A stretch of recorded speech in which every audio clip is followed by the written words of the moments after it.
Sois béni puissamment. C'est encore moi, le prophète Elishama. Je viens ici libérer encore des enseignements très profonds. Je viens aborder un thème très profond. Avant toute chose, j'aimerais prier. Partage cette vidéo, partage ce moment de prière, afin que cela puisse bénir un frère, ça puisse bénir une personne. Je prie par la puissance du Dieu très haut, que Dieu puisse équiper mon esprit, que Dieu m'emmène dans les profondeurs, que tu sois béni et que tu sois en extase, que tu sois dans la présence de Dieu, que tu sois ivre et rempli de la présence de Dieu. Je prie que le Saint-Esprit habite en toi. Je prie que la faveur de Dieu puisse t'impacter. Je prie que le Dieu de gloire puisse te toucher et te visiter pendant ce moment d'enseignement. Alors, l'enseignement que je vais donner est un enseignement très profond. C'est la nourriture solide, c'est la nourriture des aigles. C'est la nourriture solide. Alors, peuple de Dieu, j'ai pu constater que le corps du Christ, c'est-à-dire qu'une catégorie de personnes qui disent qu'ils sont hommes de Dieu, prophètes, pasteurs, apôtres, ainsi de suite, ou docteurs, ont commencé à affaiblir le corps de Christ, ont commencé à affaiblir les véritables enfants de Dieu, en donnant des enseignements pour les pousser à avoir peur. Je disais dans l'une de mes vidéos que le principe, la première clé de l'éveil spirituel, c'est de maîtriser ta peur. C'est de détruire ta peur. La peur est un blocage, c'est un mur qui s'élève dans le monde spirituel, qui t'empêche d'accéder au savoir véritable. Une femme m'a écrit, elle m'a félicité, m'a dit vraiment tes enseignements m'ont aidé beaucoup. Un jour, j'étais sur une planète et l'Esprit de Dieu m'a emmené sur des planètes et je me suis mis à poser des questions. Automatiquement, je suis revenu en moi. Oui, ce sont des choses qui arrivent beaucoup. Lorsque tu rentres dans une dimension où Dieu veut t'emmener pour t'enseigner, la peur, le jugement, l'enseignement que tu as reçu dans ta communauté peut être un enfrein, un blocage pour ton éveil spirituel. Parce que nous sommes une âme, nous sommes dans un corps, nous sommes venus expérimenter une chose que Dieu avait déjà établie par son programme et par son agenda. Je me rappelle à une époque où j'ai failli aussi être détruit par l'enseignement qu'on donnait à l'époque. Je me rappelle très bien, c'était, si je ne me trompe pas, c'était des années en arrière. Et dans ces années en arrière, j'avais eu une vision, du moins j'étais allé en extase. Je fus téléporté et je suis arrivé dans un endroit. Et dans l'endroit où je suis arrivé, j'étais comme un homme qui observait. Et pendant que j'observais les choses, c'était comme si un homme qui regarde un film. C'est comme si je suis en train de... Vous voyez les documentaires un peu bien développés, où l'homme est là, comme une forme d'hologramme, où tu es là, et puis on fait passer en même temps les histoires. C'est comme ça j'étais. Et pendant que j'étais là, je me suis rappelé d'un enseignement. Quel enseignement que j'ai reçu? On dit que les anges sont soumis, les anges sont inférieurs, ils sont petits devant les hommes, devant les hommes. Hein? Il ne faut pas adorer les anges. Donc moi, c'est l'enseignement que j'ai reçu. Bien vrai que j'avais la capacité de voir et d'entendre, mais l'enseignement était un blocage pour moi. Écoutez-moi très bien, l'enseignement que je donne est vrai. Et j'ai vu un ange puissant qui était là, suspendu auprès de moi. Donc quand j'ai vu l'ange, avec le zèle des chrétiens, l'enseignement que j'ai reçu, petit enseignement que j'ai reçu là, j'ai pensé que je pouvais soumettre l'ange à ma volonté. Et j'ai parlé avec autorité. L'ange m'a touché et m'a ramené dans mon corps. J'ai eu cette expérience à plusieurs reprises. Et pourquoi j'ai eu cette expérience à plusieurs reprises? Parce que j'avais eu un enseignement. L'enseignement disait que il ne faut pas adorer les anges. Les anges sont soumis à, comment dirais-je, aux hommes de Dieu, ainsi de suite. Et j'ai compris que c'est des enseignements qu'on donne est relié à chaque niveau de conscience. Il y a des anges qui ne sont pas soumis comme ça. Il faudrait que toi-même tu aies un sceau de Dieu sur toi. Oui, il faudrait qu'il y ait un sceau de Dieu sur toi.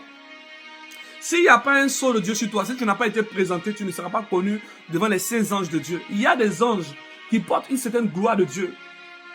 Et lorsque j'ai commencé à grandir dans le monde spirituel, j'ai pu faire la part des choses. Je ferme la parenthèse et je vais revenir un autre jour pour développer sur ce sujet.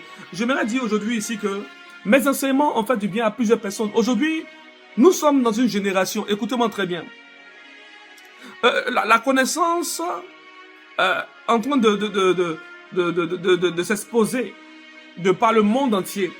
Ça veut dire qu'aujourd'hui, les gens ont accès à Internet, les gens ont accès à YouTube, les gens ont accès à des livres PDF. Donc, chacun peut se cultiver. Donc, ce que tu dis, si c'est faux, on va savoir. Mais moi, quand je parle, il y a tous des gens qui viennent confirmer. Parce qu'il y a des gens qui sont dans la communauté, ils ont un peu honte. Homme de Dieu, j'aime tes enseignements, tu es pur, tu es profond, mais bon, je peux mieux te dire ça dans le secret. Ça, c'est encore une forme de prison. Écoute-moi très bien. Quand tu vois que quelqu'un enseigne une vérité, aie le courage. Tu n'es pas esclave de qui que ce soit. Tu es une âme à la recherche de vérité. Pourquoi nous venons à l'église? Pourquoi nous recherchons Dieu? On recherche Dieu parce qu'on a soif de Dieu. Je vais vous dire une chose qui va vous choquer ici. Savez-vous pourquoi les mystiques rentrent en loge? Parce qu'ils recherchent la divinité, ils recherchent Dieu. Ils recherchent l'essence divine. Parce qu'on les a dit qu'ils sont une partie de Dieu, qu'ils forment Dieu. Donc du coup, ils recherchent Dieu en eux. L'église est restée là. Et pendant que Dieu envoyait des vieilles âmes, Dieu envoyait des gens éveillés, l'église est restée là en train de ferrer ces vieilles âmes. Savez-vous qu'il y a des gens qui ne sont pas allés à l'église, qui n'ont jamais été dans l'auge, qui n'ont jamais été dans une école mystique, qui n'ont jamais été sorciers, qui prient jour et nuit. Mais chaque fois qu'ils prient, lorsqu'ils finissent de prier, ils ont des extases, ils ont des visions étranges. Et ils combattent encore ces visions. Pourquoi? Parce qu'ils sont dans une communauté qui n'a pas encore le bagage intellectuel pour les enseigner. Amen. Aujourd'hui, j'aimerais enseigner, aujourd'hui, je vais m'appuyer sur la parole de Dieu. Parce que j'ai compris que, même si je vous enseigne des mystères, que je ne viens pas à la parole de Dieu, d'autres qui sont encore là pour vous emmener à rétrograder dans la spiritualité, vont venir encore pour étaler les carences, parce qu'ils ne savent rien. Écoutez-moi très bien. Lorsque Dieu envoie des personnes sur la terre, il les équipe spirituellement. Il les enseigne. Qu'est-ce que la Bible? Qu'est-ce que la Torah? Qu'est-ce que le Nouveau Testament? Je vais vous dire qu'est-ce que le Nouveau Testament a une seule phrase, ou bien plusieurs phrases. Et ce que je vais dire, vous allez peser, vous allez méditer sur ce que je dis. La Bible est le regroupement de plusieurs expériences établies par des saints que Dieu envoie pour enseigner l'humanité. La Bible, c'est la parole de Dieu, effectivement, n'est-ce pas? Mais la Bible, réellement, n'est que l'histoire, l'expérience des hommes de Dieu, des vaisseaux que Dieu a établis sur la terre, pour permettre à l'humanité de grandir, d'être mûr, d'être mature. Donc, cela fait que, quand nous voulons entrer dans les détails, il y a des choses, ça choque des personnes. Mais les gens qui sont de l'autre côté ne sont pas choqués. Écoutez, nous sommes dans un système où des prophètes qui finissent de jeûner vont prophétiser pour des personnes qui sont eux-mêmes initiées, qui sont en loge, qui ont une appartenance. Même pour le pot de vin, pour de l'argent, ils sont prêts à vendre leur huile.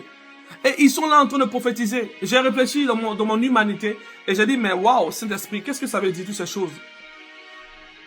L'homme spirituel a refusé de se cultiver. Il est resté dans les murs de sa communauté et pense avoir la connaissance. Or, il est encore emprisonné. Je vais donner tout à l'heure des versets bibliques et je vais aller au plus profond de mes enseignements. Amen. Et quand je vais aller au plus profond de mes enseignements, ça va te faire du bien. Oui, l'enseignement que je vais te donner va te bénir puissamment. Tu n'auras plus peur. Oui, je dis tu n'auras plus peur. Écoute-moi très bien. Autrefois, je me rappelle dans les années 2002, lorsque tu es couché et que tu sens subitement que tu n'arrives plus à bouger, on appelle ça addiction. Ça veut dire que le fait de ne pas bouger, tu ne peux pas parler, et subitement, tu arrives à sortir de ce genre d'expérience. En général, la plupart des chrétiens disent le nom de Jésus-Christ. Une fois qu'ils disent le nom de Jésus-Christ, l'expérience s'arrête. Je reconnais devant le Saint-Esprit que oui, il y a des formes d'esprit qui sont dans le monde éthérique, qui ont la capacité de s'asseoir et de bouffer l'énergie de certaines personnes. Mais l'expérience reliée à l'addiction n'est pas reliée simplement forcément au monde des ténèbres. L'addiction, là, ce n'est que la première étape de la conscience, de l'éveil spirituel. Lorsqu'elle est mal organisée, elle devient ténébreuse. Et je peux vous donner, à travers la parole de Dieu, un homme de Dieu qui a vécu cela, un homme de Dieu qui a vécu cela poussé par le Saint-Esprit. Dieu aussi peut t'emmener dans cette dimension-là où tu peux vivre des expériences. Et je vais vous donner des versets tout à l'heure. Je vais lire la parole de Dieu. Et quand je vais finir de lire la parole de Dieu, je vais vous donner l'enseignement que je dois vous donner. Que Dieu vous bénisse, que la faveur de Dieu soit avec vous. Que Dieu soit avec vous. Alors, écoutez-moi très bien. On va prendre le livre d'Ézéchiel. Dans le livre d'Ézéchiel, il y a le livre d'Ézéchiel et plusieurs passages bibliques. On va prendre le livre d'Ézéchiel. Je vais vous donner des références. Je vais prendre d'abord l'Ancien Testament et le Nouveau Testament. Parce que je connais trop la mentalité des chrétiens de cette époque-là. Non, c'est l'Ancien Testament. Je vais prendre l'Ancien Testament, je vais prendre le Nouveau Testament. Pour dire que Dieu est l'alpha et l'oméga, il n'a point changé. Il n'y a que vous. Vous qui refusez de monter et de grandir spirituellement. Alors, je vais prendre le livre d'Ézéchiel. La Bible déclare dans Ézéchiel 8, verset 3. Il étendit une forme de main et me saisit par une boucle de mes cheveux. L'Esprit m'enleva entre la terre et le ciel et me transporta dans des visions divines. Savez-vous que ce qu'on appelle le New Age, c'est un assemblage d'enseignements reliés à l'Occident, un peu de chakra, un peu de mysticisme, et c'est un enseignement qui fait ce qu'on appelle le New Age, c'est-à-dire qu'ils prennent un peu de tout. Dans le New Age, on dit que ceux qui sont les maîtres arrivent à accentuer par la tête. D'autres arrivent à accentuer par les pieds.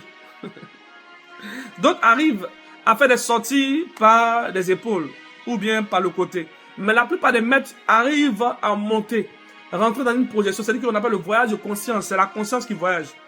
Et dans le voyage de conscience, certaines personnes ont la capacité de voyager à travers la tête. Mais nous, étant enfants de Dieu, nous allons équilibrer les choses. La Bible déclare, voici ce qu'on appelle maître. Ce qu'ils appellent maître, là, nous, on dit, Dieu dit que ce sont des prophètes. Écoutez-moi très bien. Dans le livre d'Ézéchiel, Dieu fait quoi? Il étendit une forme de main. Ézéchiel 8, verset 3. Tu peux aller lire chez toi là-bas. Le prophète n'a pas inventé. Il étendit une forme de main, me saisit plutôt par une boucle de mes cheveux, autant pour moi. L'esprit m'enleva entre la terre et le ciel et me transporta dans des visions divines. Amen.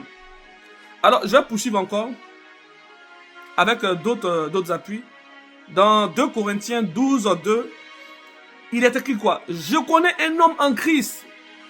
On n'a pas dit un homme FM, ni un homme RC, ni un homme de lumière, ni un frère de lumière. On dit je connais un homme en Christ qui, il y a 14 ans, fut enlevé jusqu'au 3e ciel. Est-ce dans son corps ou hors de son corps? Je ne sais, Dieu le sait. Pourquoi il a dit je ne sais, Dieu le sait? Parce que à l'époque, lorsque on devait donner ce genre d'enseignement, on pourrait te lapider pour dire que non, tu es mystique ou bien soit tu passes à gauche. Cette époque n'a pas changé. Les hommes de Dieu autrefois pouvaient donner des enseignements, ne pouvaient pas confirmer que c'était eux-mêmes. Pourquoi? Parce qu'on risquait de les juger. Parce que le monde où ils étaient n'était pas encore prêt pour accepter ce genre de nourriture. Même à l'époque où nous sommes, les gens ne sont pas encore prêts. C'est-à-dire que même actuellement, quand un homme de Dieu, quand un prophète dit je suis dans tel endroit, les gens sont choqués. Et pourtant, les sorciers de leur famille se lèvent, ils sont couchés au village. Ils apparaissent dans les salons, ils mettent le bordel, ils font toutes sortes de choses. Et ils croient, ça c'est la sorcellerie. Donc ils savent qu'une catégorie de puissance de manifestation spirituelle est reliée aux sorciers et non aux hommes de Dieu. Écoutez-moi très bien. Je vais vous choquer un peu. Le diable, il enseigne la sorcellerie à travers des anges qui sont révélés devant Dieu, n'est-ce pas? Parce que dans la rébellion des anges de Dieu, il y a 2 types de rébellion ou peut-être 3 types de rébellion. Il y a la rébellion reliée à Lucifer. Lucifer qui n'est pas le nom de Lucifer. Lucifer qui est un nom qui était donné en latin pour cacher le véritable nom de Lucifer où vous pouvez encore faire des recherches. Et il y a aussi la seconde rébellion qui est la rébellion de Azazel reliée au livre d'Enoch. Du coup, ce que je peux faire pour, comment dirais-je, aller très rapidement, on vous dit quoi? On vous dit que ces êtres-là étaient venus suivre les hommes, regarder les hommes. Ils étaient épris d'admiration et de beauté pour l'être humain, pour l'espèce humaine. Et ils ont commencé à enseigner des choses à l'humanité. Maintenant, la question que vous devez vous poser, c'est que quand eux, ils enseignent, ils ont appris ça où? Qui les a donné ce pouvoir? C'est là que tu me suis maintenant. Ah, c'est là ça devient intéressant. Qui a donné l'autorité à ces personnes? Qui les a donné ce savoir? Parce que même lorsque l'adversaire rencontre Jésus-Christ, il dit, tout ce que tu vois m'a été donné. Il ne dit pas que c'est pour moi, il dit, ça m'a été donné. Je parle avec humilité, et sans même vous choquer, mais je vous choque quand même. Sans ma volonté, je suis obligé de vous choquer pour vous emmener à vous réveiller. Vous êtes trop endormis. Le diable, lorsqu'il attaque Jésus, il dit, tu vois toutes ces richesses, ça m'a été donné. Donc ça veut dire qu'il y a quelqu'un qui lui a donné cela. Est-ce que je veux dire que Dieu enseigne la sorcellerie? Non, je vais vous dire que ce que vous appelez sorcellerie n'était pas autrefois la sorcellerie. Elle a été baptisée sorcellerie parce que les gens ont commencé à l'utiliser dans le monde des ténèbres. Ils ont commencé à l'utiliser d'une manière négative. Je vous explique une chose. Vous voyez ce téléphone? Ce téléphone, une personne peut l'utiliser pour arnaquer une personne. Une personne peut l'utiliser pour faire du bien à une personne. Vous voyez, par exemple, un couteau peut être utilisé pour cuisiner. Un couteau peut être utilisé pour aller agresser. Vous voyez, par exemple, il y a tellement d'exemples. Vous savez, nous sommes obligés de vous enseigner comme ça, comme des bébés, pour que vous puissiez comprendre. Parce que vous nous fatiguez. Écoutez-moi très bien. Les gens de la CIA, les gens des services secrets, ont commencé à rechercher des personnes surnaturelles pour les former, pour travailler avec eux, pour qu'ils puissent voir et espionner d'autres pays. Il n'y a que vous, les chrétiens, les soldats que Dieu vous envoie pour vous emmener à grandir et être mûrs dans le corps de Christ. Vous les combattez. Et vous les combattez pourquoi? Par des dogmes, par des débats inutiles. Et quand vous finissez de les combattre, bientôt, lorsque ceux, entre parenthèses, qui ont commencé à pousser les chrétiens à s'abaisser en vibration, commencent à créer des maladies, aucun homme de Dieu ne peut se lever pour parler. Et il n'y a plus de débat. Tout le monde se soumet à la parole qui est établie sur la terre. Pourquoi? Parce que les hommes, les êtres de vibration qui devaient apporter le réveil sont enfermés et ils sont incapables de parler. J'aimerais parler l'ancien mot d'ordre à toi qui es spirituel, à toi qui as un niveau de spiritualité. Écoute-moi très bien. Si tu sais que la spiritualité que tu as n'a pas été souillée par la sorcellerie, si tu sais que tu es né et que tu n'as pas été initié, et tu as commencé à voir, des choses extraordinaires, pourquoi tu étouffes ce don en disant que c'est le diable? Hey! Même le diable, c'est qu'il a, il a reçu. Le diable était vide, il a reçu sa force. Et c'est le peu de force qu'il avait là, qu'il a pris maintenant pour dire, hey, regardez, est-ce que vous savez qu'on peut faire telle chose? On peut créer telle âme, et ainsi de suite. J'ai beaucoup de choses à dire, mais je suis obligé de passer rapidement pour vous emmener à être éveillé. Amen. Je vais prendre un jour, un temps. Vu que je fais des vidéos avec mes propres moyens, ces vidéos sont un peu comme des amateurs, puisque je n'ai pas comme, comment dirais-je, les outils nécessaires pour faire des vidéos avec des montages. Moi, je fais des vidéos parce que je vais donner des enseignements profonds qui vont vous aider. On va lire un peu le livre d'Apocalypse. Apocalypse 1, verset 10. Je fus ravi en esprit au jour du Seigneur. La Bible déclare que Jean est enlevé en esprit. Ce n'est pas un rêve. C'est une position spirituelle d'élévation très consciente. Amen. C'est une position d'élévation très consciente. Ça vous dit que ce n'est pas de l'amusement. Les gens ont vécu des choses surnaturelles. Maintenant, toi, tu es chrétien. Dis-moi, tu es chrétien pourquoi? Parce qu'il y a une chose qu'on vous a pas expliqué dans cette histoire d'être chrétien. Dans cette histoire d'être chrétien, on t'a dit que, ok, tu as accepté Jésus-Christ, sors du péché. Oui, ça, on appelle ça les choses préliminaires. Les choses préliminaires, là. Ça, c'est pour dire, on dit que tu es chrétien. C'est bien. Change de vie, c'est bien.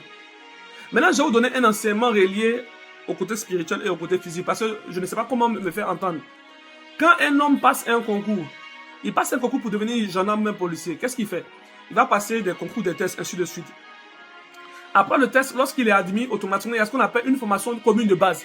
Qu'est-ce que la formation commune de base? La formation commune de base est une formation d'abord physique, où on apprend à celui qui est comment dirais-je, à l'élève en question, comment se défendre, comment apprendre, comment connaître les codes militaires. Et lorsqu'il finit, après cette formation commune de base, il y a ce qu'on appelle aussi la pratique. Mais le chrétien n'a même pas toutes ces choses-là. Le chrétien est le seul, oui, de toutes les religions où tu rentres dedans, et quand tu finis de rentrer dedans, une fois que tu rentres, tu deviens chrétien, c'est fini. Et tu t'en vas à l'église, tu chantes, tu danses, tu finis de faire ton balai là. Après quelques semaines, tu viens voir ton pasteur, Daddy, ça va pas. La vieille qui me poursuivait, elle me poursuit toujours. Et tu n'as pas changé. Écoutez, il y a des choses, si je dis ici, ça va choquer pour beaucoup de personnes. Parce que vous êtes comme ça. Si on vous donne une expérience profonde, vous allez dire non, lui là, oh, est-ce qu'il est vraiment de Dieu? Mais est-ce que vous connaissez Dieu? Est-ce que vous connaissez le Dieu que vous appelez? Est-ce que vous connaissez le Dieu que vous appelez? Parce que pour connaître Dieu, il faut avoir d'abord une intelligence divine. On vous parle du Dieu de l'univers. Est-ce que vous savez comment l'univers est formé? Combien d'étoiles il y a dans l'univers? Et si vous regardez combien d'étoiles il y a dans l'univers, vous devez comprendre que la manière dont vous voyez Dieu, c'est pas comme ça. Dieu est réellement Dieu. Dieu est au-delà de votre pensée, il est au-delà de vos dogmes, il est au-delà de tout ce que vous mettez comme barrière qui vous limite dans sa présence. Dieu est au-delà de toutes ces choses. Mais vu que je ne suis pas venu pour ça, je suis venu parler à des personnes qui sont un peu combattues dans leur communauté, des personnes qui recherchent la face de Dieu, des personnes qui veulent voir réellement en profondeur. Alors je vais vous donner ces messages profonds. Nous allons lire la parole de Dieu et en lisant la parole de Dieu, nous allons comprendre que ces choses-là sont réelles. Amen. Que Dieu vous bénisse. Écoutez bien maintenant ce passage que je vais vous donner. Alors, on va lire ici dans Ézéchiel 3, lorsqu'on arrive au verset 12. Voici la Bible que je lis. J'ai plusieurs Bibles ici. J'ai une Bible aussi dans la version hébraïque sans comment dirais-je, non falsifiée, parce que j'ai plusieurs Bibles ici. J'ai une Bible de plusieurs versions. J'ai une Bible où il y a la version brute de l'hébreu et une version araméenne. J'ai bientôt aussi encore une Bible que je vais commander, la Bible éthiopienne qui n'a pas été modifiée parce que l'Éthiopie n'a pas eu le temps d'être colonisée. Donc, c'est comme ça un homme spirituel fonctionne. C'est en lisant ces livres-là, en lisant la Bible comme ça, dans sa véritable version, que tu peux comprendre.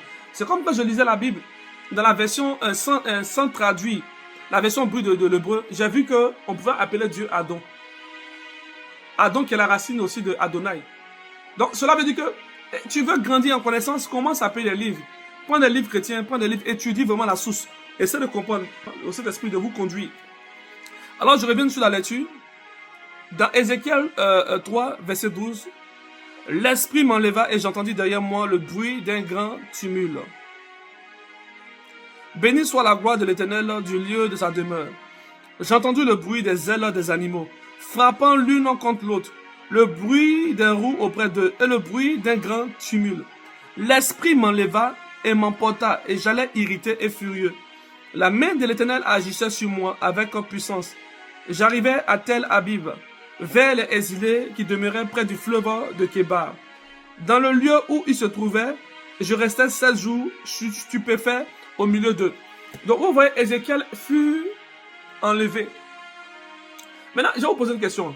Vous voyez que Dieu n'a pas changé, n'est-ce pas? Quand Dieu commence à se révéler à toi, il te révèle vraiment tous les contours de sa manifestation. Le même Dieu qui a élevé Élie est le même Dieu qui a élevé Ézéchiel. Ézéchiel aussi disparaissait.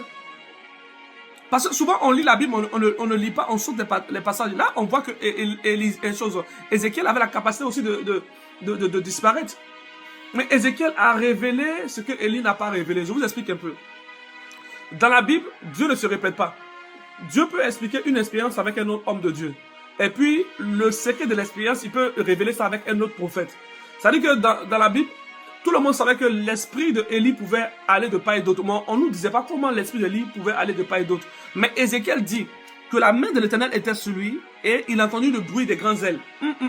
C'est là que ça devient intéressant. Il a entendu le bruit des grands ailes. Qu'est-ce que le bruit des grands ailes? Ça, c'est un code que je vais donner à plusieurs personnes. Qu'est-ce que le bruit des grands ailes? Ça, je vais donner ça. Ça va choquer un peu. Est-ce que je vais avancer un peu? Je te fais du bien, n'est-ce pas? Savez-vous que pour ceux qui sont profonds, qui sont devenus maîtres dans l'art de l'extase ou d'être envoyés par Dieu, souvent même quand tu es là, tu entends des bruits d'hélicoptère. Ce n'est pas l'hélicoptère en fait. Tu entends hélicoptère parce que tu as cette vibration humaine et encore charnelle. Mais en vérité, c'est le bruit des grands roues, le bruit des ailes, le bruit des anges. C'est le bruit des anges, des êtres célestes, des ophanimes. C'est le bruit des anges qui vont t'emmener quelque part. Maintenant où je vais vous choquer, vous allez comprendre. Est-ce que je peux dire ça ici? Savez-vous que le sorcier a un moyen de transport? Les sorciers ont des véhicules, les sorciers ont des bâtons, les sorciers ont leur transport. Mais ce que tu ne sais pas, toi, chrétien, tu as ton transport. Est-ce que je peux dire une chose qu'on ne vous a pas encore dit ici, mais qui est enseignée dans les lieux païens, qui est enseignée chez les juifs? Écoutez-moi très bien. Les mystiques, les hommes spirituels affiliés à des obédiences savent que l'être humain a la faculté de voyager par ce qu'on appelle la Mekaba. La Mekaba n'est que le véhicule céleste qu'on utilise pour voyager.